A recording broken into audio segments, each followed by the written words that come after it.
শুনলাম মাঝে মধ্যে নাকি নেশা করো, লাভ কি? তোর নেশার কাছে সব নেশাকেই হার মানতে দেখেছি আমি। আর নাকি খুব সিগারেট খাও। বেঁচে থাকার জন্য প্রত্যেকটা ড্রাইভারের এই সিগারেটটা খুব প্রয়োজন। কেন করো এসব? নেশাটা তোকে ভুলে থাকতে, আর সিগারেটটা নিজেকে শান্ত রাখতে।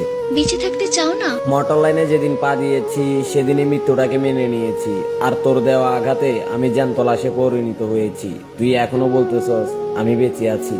আজ থেকে তুমি এসব খাবে না। এগুলো না খেলে তো পায়ের ব্রেকটা ইচ্ছে করেই মিস করে ওপারে চলে যেতে হবে। আর আমি জানি তুমি আমার কথা শুনবে। নিজেকে জ্যান্ত লাশে পরিণত করে ফেলেছি, আর লাশ কখনো কারো কথাই সাড়া দেয় না।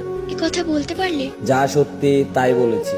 ভেবেছিলাম কাঁদবো না, কিন্তু কাঁদিয়ে দিলে তুমি। চোখ থেকে দু ফোঁটা জল ঝরিয়ে সেটাকে তুমি কান্না বলছো, আর আমি ড্রাইভারটা প্রত্যেকটা নির্ঘুম রাতে হাতে স্টারিংটা নিয়ে কান্না করেছি। যেভাবে তোমাকে নিয়ে দেখতাম সেভাবে।